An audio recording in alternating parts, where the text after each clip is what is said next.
Now, Buckingham Palace says the Koh-i-Noor diamond will be used in the coronation. Catherine, the Queen Consort, will be crowned with... And it is one of the world's largest cut diamonds. It's stunning. It's 105 carats. It weighs 20 grams. It's enormous when you look at it. The room froze before anyone realized what Prince William had just done. Catherine had not been invited to receive a crown. She had been summoned to witness what everyone believed would be another routine palace briefing. Then William opened a sealed folder, signed the final page without looking up, and quietly spoke the words that, according to palace whispers, would leave even the most senior members of the royal family stunned. Catherine would no longer simply prepare for the future. From that moment, William intended the family to look to her as its queen. No applause followed, no congratulations. Inside the chamber, several advisors lowered their eyes while others remained perfectly still, aware that one signature had the potential to shift years of carefully protected palace hierarchy. Catherine herself looked more unsettled than anyone else. She had never asked to stand above another royal. Yet the document resting on the table suggested William had already made that choice for everyone. In each of our lives, there are moments which change us forever. Sometimes it's individual. We have watched and felt alongside the dignity of the King and the Princess of Wales. The strangest part was not the declaration, it was the timing. Rumors had circulated for months that something inside the royal family had changed after a private gathering that ended behind closed doors. No official explanation was ever given. No photographs revealed what happened. But according to those whispers, William walked away from that day determined that Catherine would never again be placed in the background. Prince William did not hesitate. The pen touched the final page, the signature was complete, and the silence inside the private chamber became heavier than anyone expected. Catherine had not yet seen the document lying on the polished table, but every pair of eyes in the room had already shifted toward her. Whatever William had just approved was no ordinary palace instruction. It carried the weight of something permanent. Even the senior secretary standing against the wall lowered his gaze, knowing that once those words existed on paper, nothing inside the family could return to the way it had been before. Only a handful of people had been summoned to Windsor Castle that morning. No official photographers waited outside the doors. No members of the press had been notified. Even several senior palace aides had been told that the meeting concerned routine preparations for future royal engagements. Yet the locked doors, the sealed folders, and the unusual presence of constitutional advisors suggested otherwise. Something far more significant was unfolding behind those walls, something that, in this fictional royal drama, would reshape every relationship inside the House of Windsor. Catherine remained standing several steps away from William, completely unaware that her own future had become the subject of the meeting. She expected another discussion about upcoming charity events and family responsibilities. Instead, William slowly closed the leather folder and looked directly at the people gathered before him. Nobody spoke, nobody moved. Every second stretched the suspense further, until even the sound of the old clock in the chamber seemed unusually loud. Before anyone inside that chamber discovered why Prince William had taken such a dramatic step, there is one question every royal watcher should answer. If you believe loyalty, quiet service, and years of sacrifice should finally be recognized, don't just sit back and watch. Show where you stand by liking this video, subscribing to the channel, and sharing it with someone who follows the royal family. Every like tells us you believe dedication deserves recognition, not silence. Now tell everyone in the comments this simple question. Did William make the right decision? Yes or no? Hi viewers. If you believe Catherine deserved to be recognized after everything she had quietly done for the family, type yes in the comments. If you think William went too far, type no. I genuinely want to know which side you are on before we reveal what happened next. William finally broke the silence. His voice remained calm, but the words carried unusual certainty. According to this fictional palace narrative, he informed those present that Catherine would no longer simply prepare for a future role. From that day forward, she would become the family's central figure for internal leadership, private coordination, and the guidance of younger working royals. It was a decision that reached beyond ceremonial appearances. It altered the invisible balance that had quietly shaped palace life for years. William and Catherine are making this commitment very much in the public eye, and because of that they will need the support, the solidarity, and the prayers of all those who are watching today. We have to be witnesses in an active sense, the kind of witnesses who really support what's going on. For a brief moment, nobody reacted. Catherine stared at William, convinced she had misunderstood him. She searched his face for some hint that this was merely the introduction to a longer discussion. Instead, she found absolute conviction. He had not asked for opinions. He had not opened a debate. Whatever process had led to this declaration had already been completed before anyone entered the room. One constitutional advisor cautiously slid another document across the table. Several pages contained formal language describing family leadership, private representation, and future coordination. The terminology sounded administrative, almost ordinary, yet every sentence pointed toward the same conclusion. Catherine's responsibilities had expanded far beyond anything previously discussed. The fictional document described authority that reached into the family's most sensitive decisions, from resolving internal disagreements to determining who would quietly represent the monarchy when difficult moments demanded trusted leadership rather than public ceremony. Catherine slowly reached toward the folder, but stopped before touching it. Her expression revealed neither excitement nor celebration. Instead, uncertainty settled across her face. She understood responsibility better than privilege, and responsibility was exactly what William had placed before her. Accepting those pages would mean stepping into conflicts she had spent years trying to calm from the background. She had never asked for greater influence, yet it now stood only inches away. William watched every emotion cross his wife's face. He had expected surprise. He had expected resistance. What unsettled him most was the unmistakable concern in her eyes. She was not thinking about herself. She was already thinking about the people this fictional decision would affect. Today, I am proud to create him Prince of Wales, Tywysog Cymru, the country whose title I've been so greatly privileged to bear during so much of my life of duty. Some would welcome it. Others would see it as an unmistakable shift inside the royal household. William knew that before the day ended, private conversations would begin throughout the palace, each one asking the same question.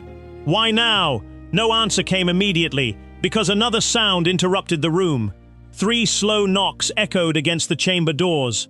Nobody had expected additional guests. The palace secretary looked toward William, waiting for instructions. William nodded once. The heavy doors opened. Every conversation inside the room ended before it had even begun. A familiar figure stepped across the threshold with measured confidence, her expression impossible to read.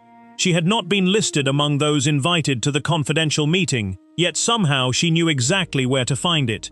Several advisors instinctively exchanged nervous glances before lowering their eyes again. Even Catherine's hand slowly retreated from the unopened folder. The newcomer did not greet anyone. She first looked at William, then at the document, finally at Catherine. The silence returned, but this time it felt entirely different.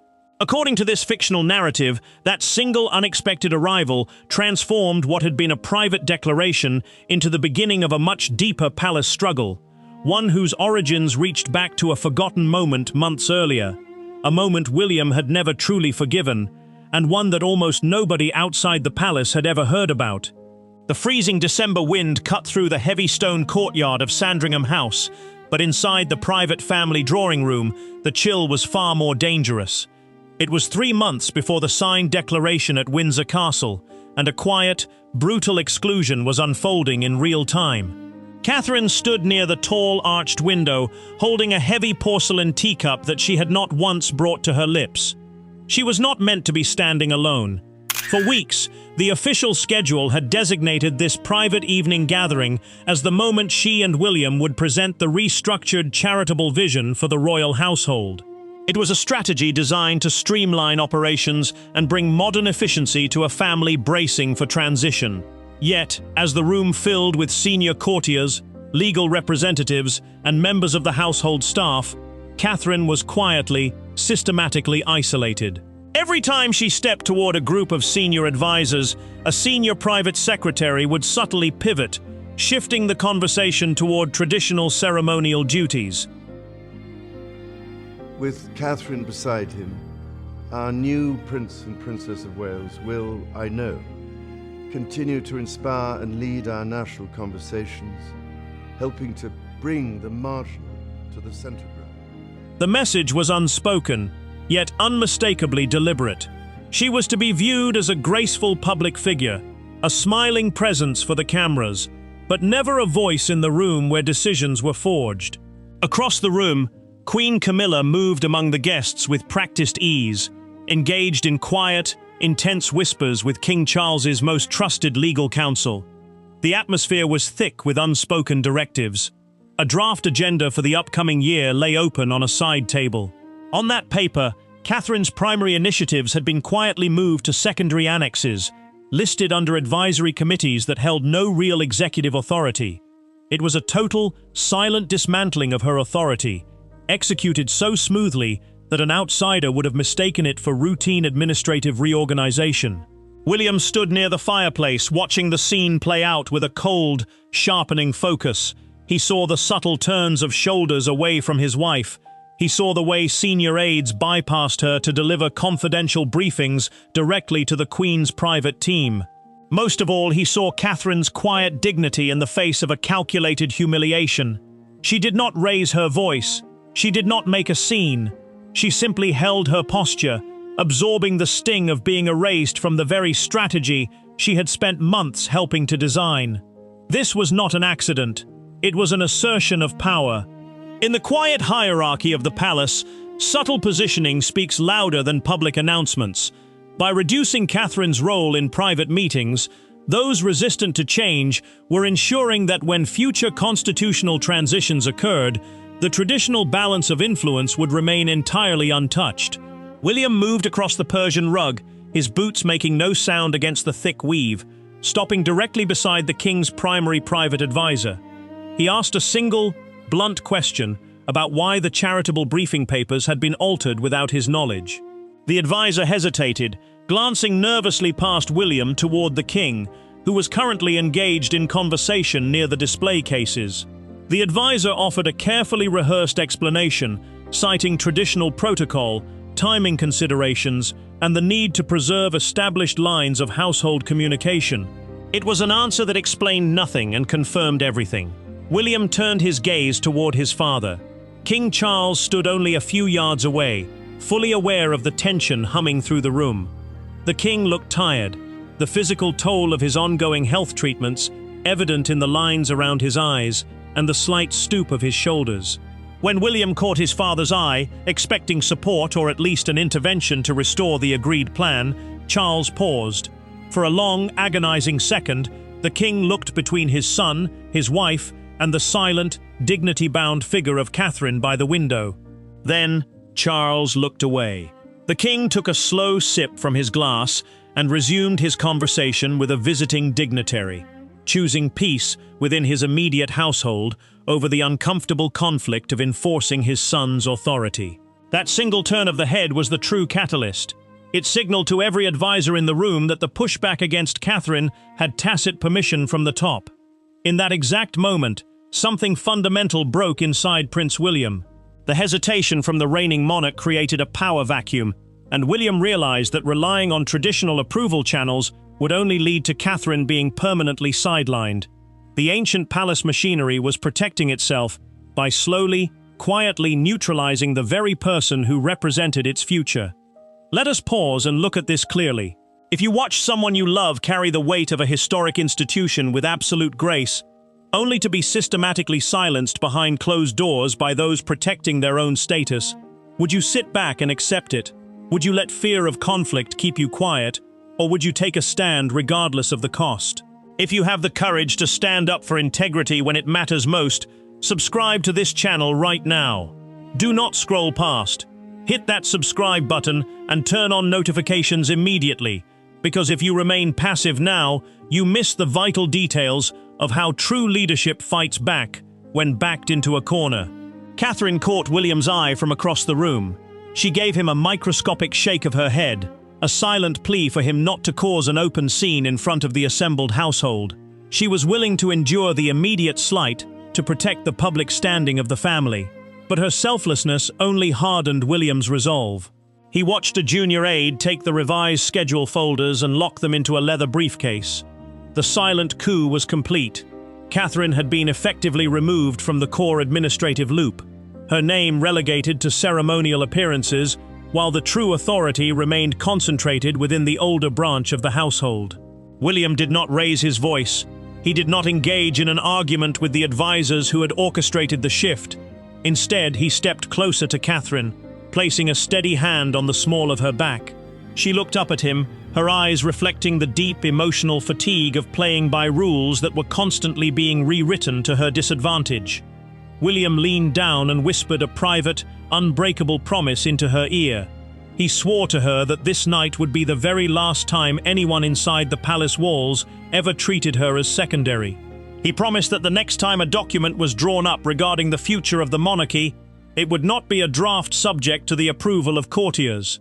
It would be an absolute, legally binding declaration that no faction, no advisor, and no queen consort could ever rewrite. As the gathering slowly dissolved and guests retired to their private quarters, Sandringham fell into a heavy, suffocating quiet. But while the rest of the household believed the status quo had been successfully preserved, William was already planning his response. He sat alone in his private study long past midnight, staring at the darkened grounds outside. The humiliation of that evening was not a defeat. It was the moment the battle lines were drawn. The Sandringham incident was never reported in the press, but it set off a secret, high-stakes political war within the royal residences. William realized that if he wanted to protect Catherine and secure the future, he could no longer work within the existing framework. He needed a strategy so absolute, so bulletproof, that by the time his opponents realized what was happening, the final signature would already be dry on the paper. The heavy mahogany desk in Prince William's private office at Kensington Palace was covered in red leather briefing binders, each bearing the discreet gold crest of the Duchy of Cornwall. It was 6 weeks after the bitter silence of Sandringham, and a secret counter-operation was already reaching its decisive operational phase. William held a dark blue fountain pen over an unlined sheet of constitutional parchment. Across from him sat 2 senior legal specialists, men who had spent decades navigating the obscure, centuries-old statutes that governed royal prerogatives and household jurisdiction. They were not standard palace courtiers. They were constitutional experts brought in under absolute non-disclosure protocols, operating entirely outside the knowledge of the main household secretariat at Buckingham Palace. The strategy William was executing was precise, methodical, and devastatingly legally sound. He had realized that attempting to negotiate Catherine's role through traditional family councils was a trap designed to stall her elevation. Instead, he exploited an overlooked governance clause embedded deep within the internal structure of the Duchy of Cornwall and the associated private royal trusts. Under these specific internal statutes, the Prince of Wales possessed singular executive authority to designate private representation, allocate institutional resources, and assign administrative control over future family initiatives without requiring secondary approval from the broader household. For 6 continuous weeks, while the public saw only routine engagements, William worked in complete secrecy. Draft after draft was reviewed, refined, and locked away in a fireproof safe to which only he held the combination. Every clause was crafted to withstand challenge from legal advisors loyal to the traditional palace hierarchy. The document did not merely suggest a new role for Catherine. It permanently granted her direct, non-negotiable executive authority over the long-term operational priorities of the monarchy, placing her at the structural center of all upcoming transitional planning. While William worked in the shadows, the broader palace network remained completely oblivious to the traps springing around them. Queen Camilla's inner circle of advisors continued to operate under the assumption that the Sandringham gathering had permanently contained Catherine's influence. They pushed forward with schedule revisions for the spring, steadily assigning major state visits and high-profile domestic patronages to senior members aligned with established protocol. However, a subtle shift in the air began to disturb the quiet corridors of Buckingham Palace. It started with small, unexplained anomalies in the daily administrative traffic. Routine scheduling requests sent to William's office were returned not with standard deferrals, but with sharp, precise requests for full legal clarification regarding committee jurisdiction. Senior private secretaries noticed that financial briefings regarding transitional funds were being routed through independent legal conduits rather than the central Treasury desk. Queen Camilla's most trusted senior advisor was the first to sense that something was wrong.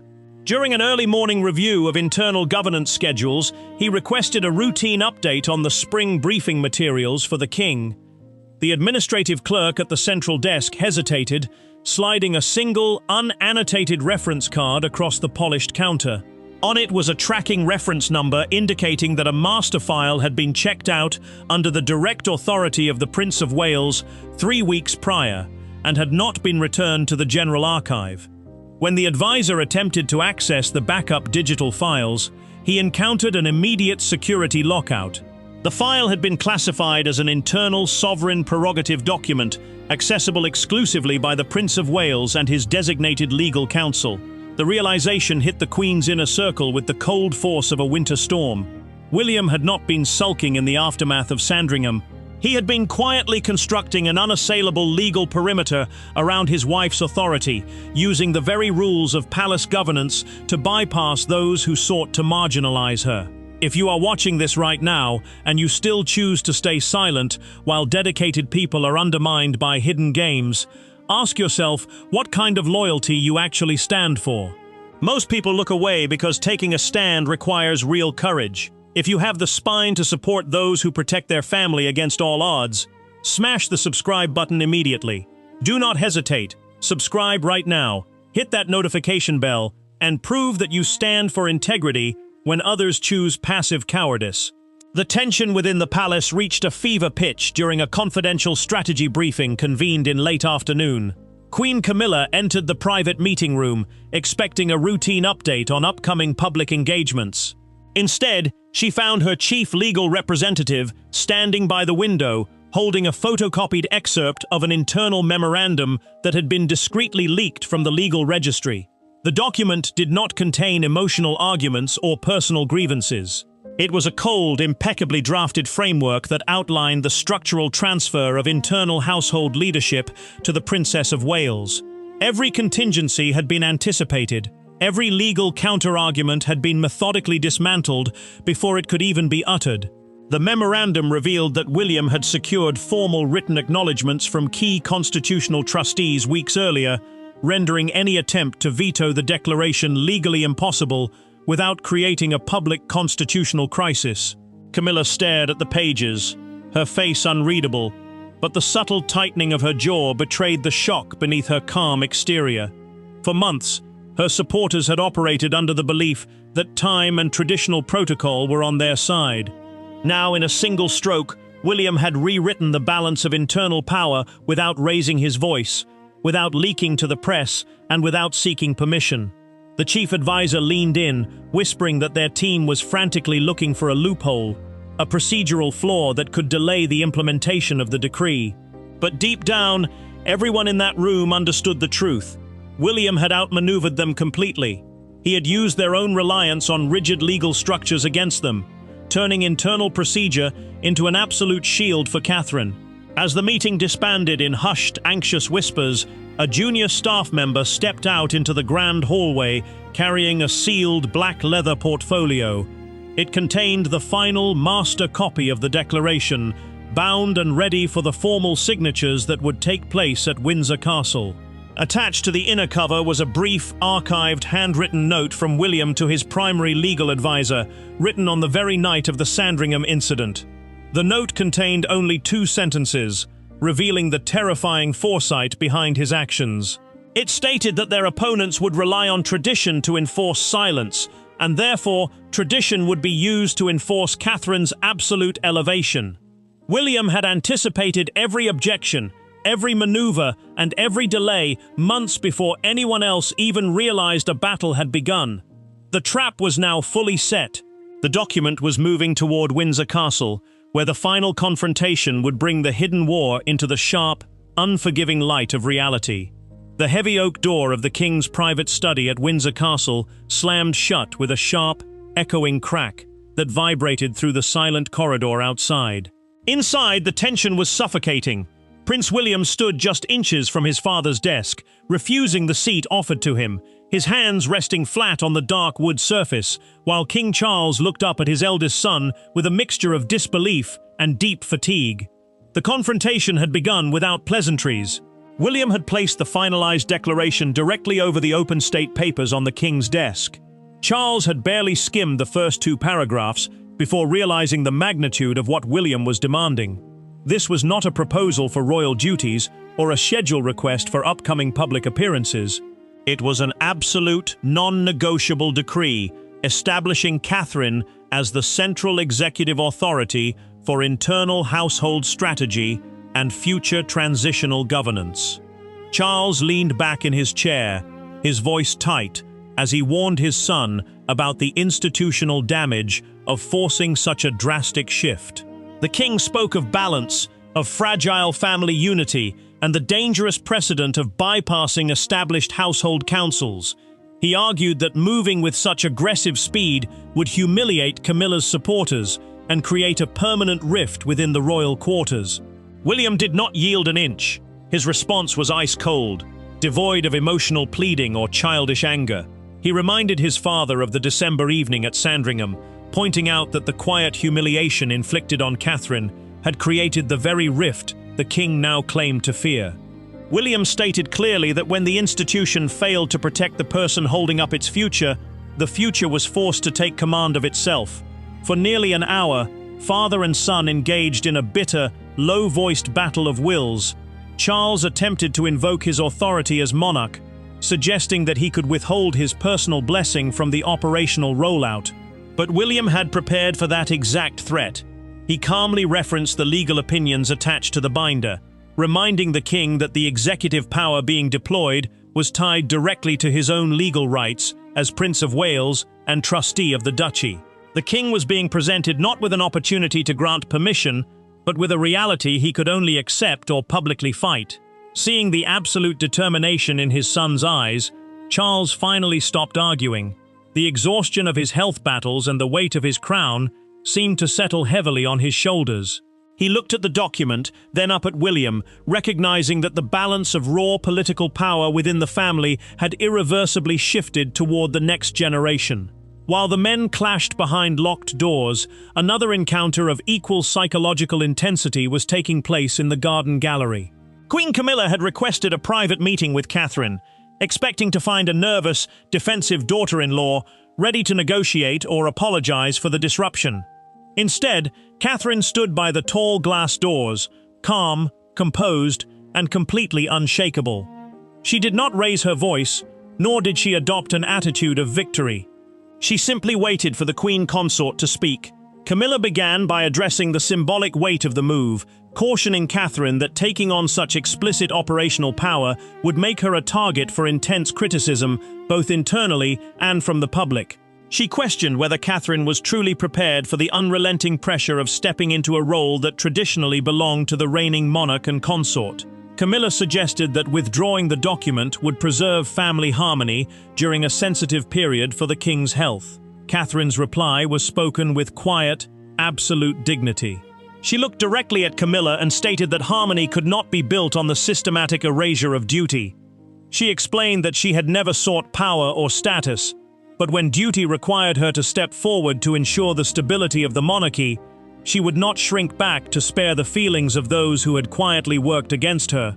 She made it clear that the era of pushing her into the background to maintain an illusion of traditional peace was officially over. The silence that followed was absolute.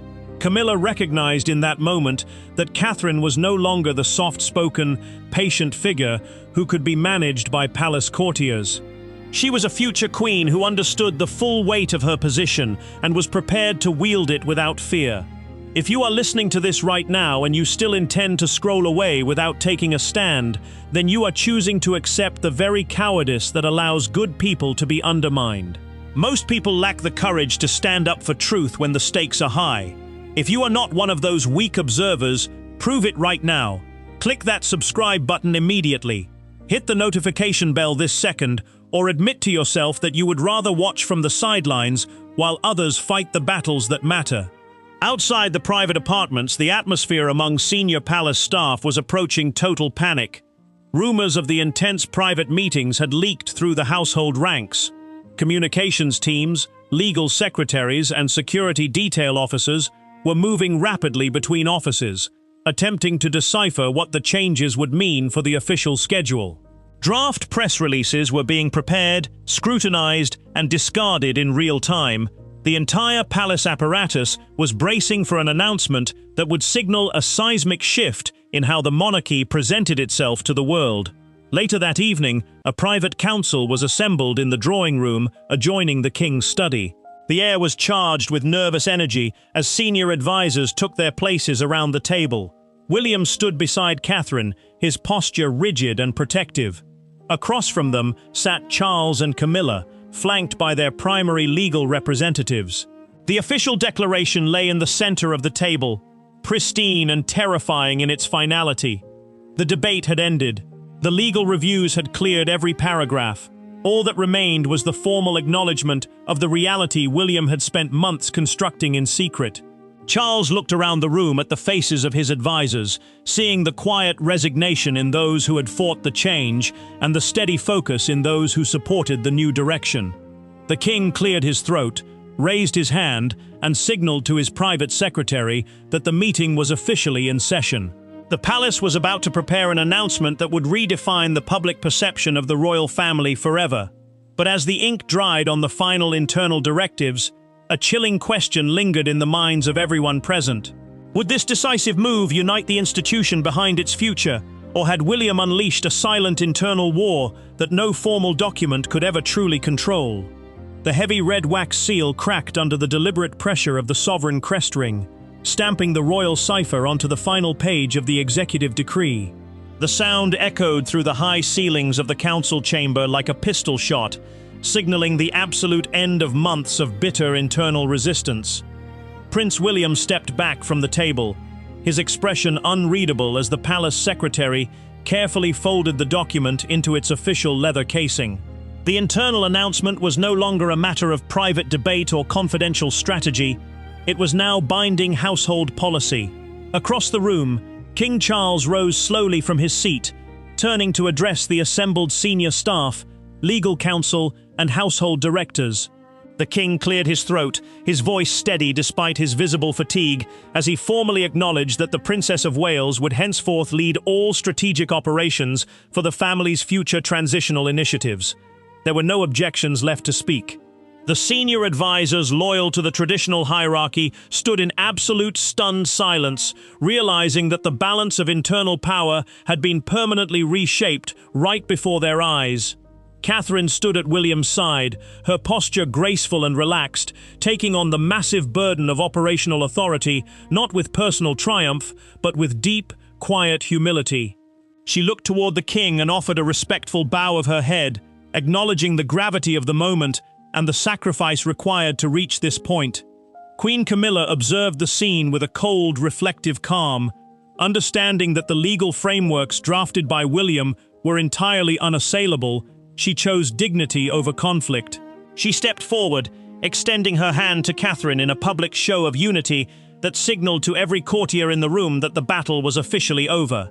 Camilla recognized that preserving the monarchy required presenting a unified front, even when the internal dynamics had fundamentally shifted against her supporters. However, as the formal meeting concluded and staff began clearing the chamber, a senior archivist approached William with a discreet, tied bundle of historical records retrieved from the deep palace vault. These were the confidential governance records from months prior, documents that held the most startling revelation of this entire fictional drama. As the archivist opened the top file, the true timeline of William's strategy came into sharp, terrifying focus. The common narrative believed by senior advisors, courtiers, and even Camilla herself was that William had acted in a sudden fit of anger following the bitter exclusion at Sandringham. Everyone believed the Sandringham incident was the catalyst that sparked his retaliation. The archived memorandum proved that assumption entirely false. The records revealed a confidential memorandum drafted almost a year earlier, long before the gathering at Sandringham ever took place. Deep within those early pages, William had already mapped out the exact structural shift, the precise legal clauses, and the strategic positioning of Catherine at the center of the monarchy's future. The Sandringham incident had not been the cause of his plan. It had merely been the moment he chose to execute a strategy that had been quietly, meticulously designed long before anyone ever suspected a change was coming. William had allowed his opponents to believe they were taking the initiative, letting them expose their tactics at Sandringham while he calmly prepared the ultimate legal trap behind closed doors. The entire sequence of events had been a masterclass in long-term strategic execution, ensuring that when the moment came to secure Catherine's authority, no force inside the palace could stop it. If you are watching this right now, and you plan to simply walk away without subscribing, then you are actively choosing to ignore the truth that unfolds right in front of you. Most people lack the courage to support stories that expose real institutional conflict and deep psychological depth. If you are not someone who runs away from uncomfortable truths, click that subscribe button right now. Hit that notification bell this instant, or admit that you prefer to remain blind while history is being quietly rewritten behind closed doors. The transition was now complete, but the story does not end within the quiet walls of Windsor Castle. While William successfully secured Catherine's internal authority, an unexpected, deeply personal consequence was already developing in the shadows of the royal household. In our very next video, we uncover the immediate, devastating aftermath of this final move. We will reveal a hidden personal letter discovered in the private quarters of Buckingham Palace, a document written by a senior royal family member that threatens to expose an even deeper secret that could shatter the fragile peace William worked so hard to build. You cannot afford to miss a single second of what comes next. Subscribe now and stay tuned, because the true fallout of William's decision is about to be brought into the light.